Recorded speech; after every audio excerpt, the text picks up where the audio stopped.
किसकी कथा है? कहते कि राजा की कथा। राजा धनवान है, संपत्तिवान है, लेकिन याद रखना इस मृत्यु लोक में जो कोई भी आया है वो सभी जीव दुखी है भैया। हाँ, कोई तन से, कोई मन से, कोई धन से, सब दुखी है। यहाँ जो सोच रहा है कि कोई सुखी हो जाएगा, कोई सुखी नहीं है। कोई साधु हो, संत, साक्षात भगवान भी आए हैं तो यहाँ दुखी रहे हैं। यहाँ से यही पे जाने कौन?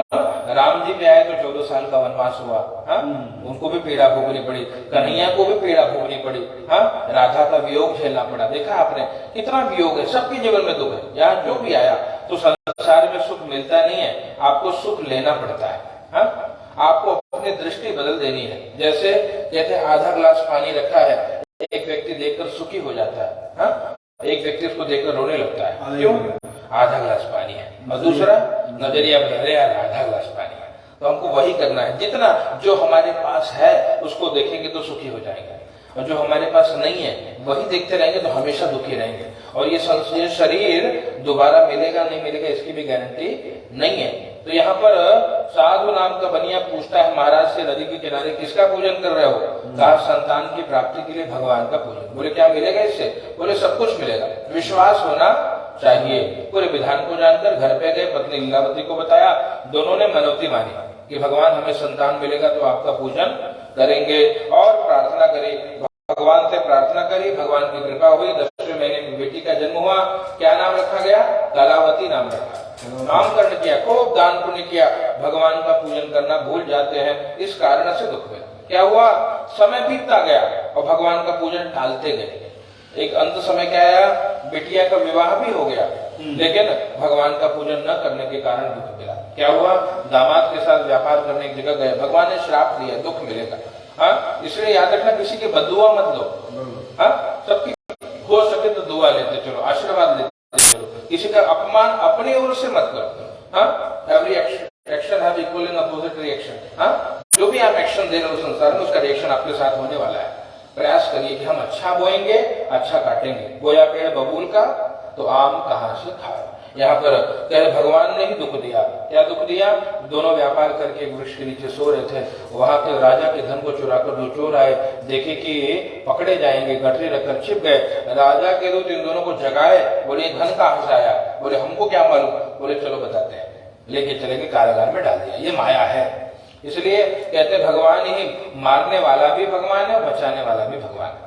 इसलिए हमको जब उनकी शरणागति में रहेंगे तो वही रक्षा करेंगे।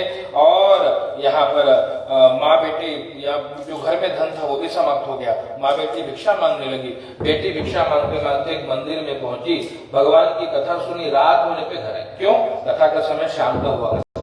हाँ, और रात्रि हुआ तो बेटी को पूछा, पुत्रे रात्रे स्थिता कुत्र किमते मनसि वर्तते। माँ ने तुरंत पूछा, बेटी इतनी रात्रि कहाँ थी? और उनको बताती है कि माँ भगवान सत्यनारायण का पूजन सुन रही थी। माँ को याद आई, दोनों ने अगले दिन भगवान का पूजन किया। श्री ठाकुर जी हमारे पति के अपराध को क्षमा कर दो। भगवान ने क्षमा किया। जो वहां के राजा को स्वप्न में दर्शन दिया, जिनको कारागार में डाले हो वो दोनों निर्दोष मुक्त कर दो। राजा ने दोनों को मुक्त कर दिया। प्रेम सूर्य सत्यनारायण भगवान की जय।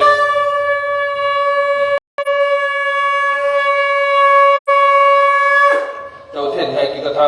यात्रा तो कृतवान साधुर मंगलायन पूर्विका ब्राह्मणेभ्यो धनं दत्त्वा ददातु नगरं ययो। यात्रा तो कृतवान साधुर, यात्रा के लिए निकला भैया। भगवान ने परीक्षा ली, पूछे तेरे नौका में क्या है? झूठ बोला।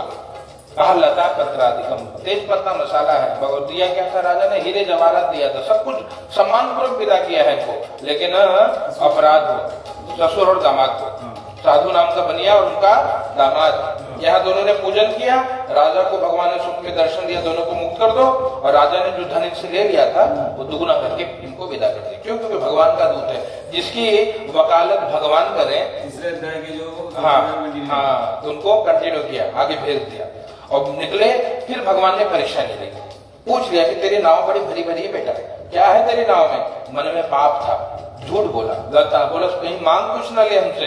कहा लता पत्रादिकं चैव वर्तते तरणौ मम। कहा तेज पत्ता मसाला है। भगवान ने कहा बेटे मैं जानता हूँ, फिर भी जिज्ञासाम कृतवान, मुझे जानना है, तेरे मुख से सुनना है। बोले तेज पत्ता मसाला, बोले तेरी बात से सही हो जाए बेटा, हमको क्या लेना है। बैठ गए भगवान वृक्ष के नीचे, नौका हल्की हो गई, जहाँ हीरे जवाहरात वहां तेज पत्ता मसाला, और नौका हल्की होकर जल में उतराने लगी। तुम दामाद को पूछा, दामाद ने कहा जो आपने कहा था वही सब है। नौका मूर्छित होके गिर पड़े, उनको जगाया और कहा देखो बैठे हैं वही बोले तेरी बात सही हो जाए, जाइए उनके पास। और दौड़ के उनके पास गए और रोने लगे। भगवान कहते मारो दे सुन मद्वाक्यं मम पूजा बहिर्मुख और ममाज्ञया दुर्बुद्धे प्राप्तं दुःखं मुहुर्मुहुः। कहा मेरी आज्ञा से तुझे बार बार दुख मिला है। भगवान से क्षमा मांगा, हे प्रभु मेरे अपराध को क्षमा कर दीजिए।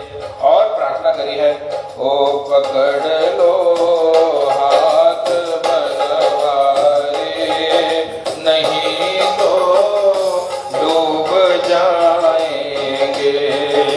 पकड़ लो हाथ बनवारे, नहीं तो डूब जाएंगे।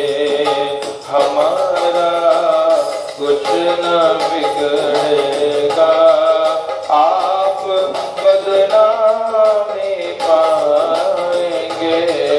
पकड़ लो हाथ बनवारे, नहीं तो डूब जाए। प्रार्थना करी प्रभु मुझे क्षमा करिए, त्राहि माम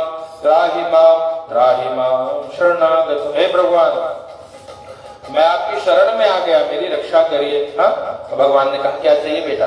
कहा प्रभु मैंने आपके सम्मुख झूठ बोला है, मुझे माफ कर दीजिए, मुझे क्षमा कर दीजिए। कहा पुरा वित्तम च तत्सर्वम त्राहि माम शरणागत। पुराना वित्त की वो जो धन बिगड़ गया उसकी रक्षा करें, और तत्सर्वम मेरे घर की परिवार की, त्राहि माम मेरी रक्षा करिए, मैं शरण में आ गया हूँ। भगवान ने तथास्तु कहे और जैसे उसने नेत्र बंद करके भगवान को प्रणाम किया, भगवान अंतर ध्यान हो गए, गायब हो गए। प्रेम फिर सत्यनारायण भगवान की। तब से संकल्प ले लिया भैया जब जब जीवन है, समय है, भगवान की सेवा करेंगे। आगे बढ़े हैं, धन के रक्षक दूतों को बोला देखो भैया मेरी नगरी दिखाई दे, जाओ समाचार दे दो। दूत घर पे गए, समाचार दिया कि सेठानी जी सेठ जी आ गए। कहाँ है? और तो देखिए नदी के किनारे आ गया। सेठानी जी को आज्ञा मिली थी, पूजा को अधूरा छोड़ करके गई, पति दर्शन के लिए गई है। और वहां पर कहते पति, देखिए एक बात बता दो आपको, स्त्री का परम धर्म है पति की आज्ञा का पालन करना, परम धर्म। हाँ, और अगर कोई देवता की पूजा करे नहीं करे कोई दिक्कत नहीं, अगर उससे उसका पति रुष्ट है, कितनों यज्ञ कर ले उसको फल प्राप्त होने वाला नहीं है। हाँ, और पति आज्ञा मिली, इसने पूजा को अधूरा छोड़कर ये गई है। लीलावती जो माँ है इसको कोई दोष नहीं लगा। हाँ, और लेकिन बेटी को आज्ञा नहीं मिली थी, बेटी भी भागी। हाँ, वह पति जल में डूब गया, उसको दोष लगा, पाप लगा। कहने का क्या अभिप्राय कि स्त्री के लिए परमेश्वर अगर कोई है तो उसका पति है। तो इस भाव से अगर वो सेवा करे, कहते हैं उसको सब कुछ मिल जाता है, वो जगत में सबसे सुखी रहेगी और ठाकुर जी की कृपा मिल जाएगी। इस भाव से सेवा करे, कहने की यही बात है। यहाँ पर इसको आज्ञा नहीं मिला, बेटे कलावती गई तो पति जल में डूब गया। आकाशवाणी के साधु तेरी बेटी ने प्रसाद का तिरस्कार किया है, प्रसाद को ग्रहण करेगी तो प्रति को प्राप्त करेगी, तो तुरंत दौड़ कर आई। प्रसाद को ग्रहण किया और रोते रोते जब नदी के किनारे पहुंची, देखा पति देवता नौका को लेकर के आ रहे थे। भगवान की जय जयकार करे, प्रेम सूर्य सत्यनारायण भगवान की। तब से समय निकाल के सेवा करने लगे। यहाँ सुखी रहे, देश जाके बाद भगवान के धाम को गए। जय जय कृष्ण पुराण चतुर्थोत्सव वृंदावन बिहारी लाल की जय। चलिए पुनः अंतिम अध्याय की कथा। अग्र स्थापनम थोड़ा खोल कर ना, अंदर आए तो आवाज नहीं आएगा, उसको वैसे करके रख जैसे की है लास्ट टाइम। अथ पंचमोऽध्यायः। पांचवें अध्याय की कथा भैया।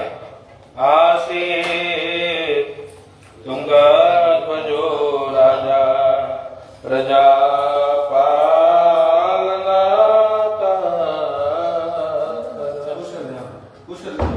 प्रजा का पालन करने में तत्पर पर एक तुंगध्वज नाम के राजा की कथा बताते हैं।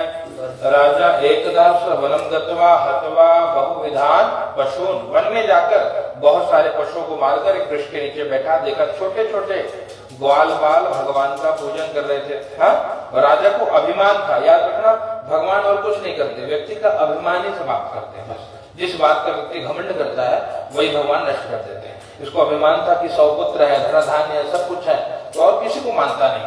हुआ क्या, बच्चों ने जब प्रसाद दिया तो राजा ने प्रसाद का तिरस्कार कर दिया है, इससे इसको पाप लगा, दोष लगा। क्या हुआ, कहते हैं भैया वो प्रसाद को फेंकने के नाते जब अपने नगर में गए सब कुछ नष्ट हो गया। कहते हैं जब नष्ट हो गया तो पश्चाताप किए, पुनः जाकर के ग्वाल बालों को बुला करके भगवान की कथा करते हैं। स्वयं कथा सुनी और भगवान से प्रार्थना करी, है प्रभु मेरे अपराध को क्षमा कर दीजिए, और ठाकुर जी ने इनके अपराध को क्षमा कर दिया। और कहते हैं जब जब समय मिला भगवान की पूजा का संकल्प लिए, यहाँ सुखी रहे, देह त्यागने के बाद भगवान के श्री धाम को जाते हैं। और सूर्य महाराज कहते हैं या इदम कुरुते सत्या व्रतम परम दुर्लभम, कहते हैं भगवान की कथा भैया बहुत दुर्लभ है। हाँ, जो इस कथा को भाव से सुनता है, करता है, समस्त मनोकामना पूर्ण हो जाती है।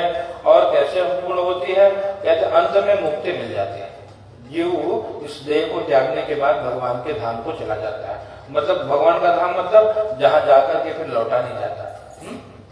कहा है किसी से उनकी मंजिल का पता पाया नहीं जाता, कहते कोई नहीं जानता। हाँ बन गया, क्या है बन गया, इसी बंद कर रिमोट से। हाँ फ्लैप बंद कर रिमोट, इधर पुरा वित्तम जगत सर्वं त्राहि मां शरणा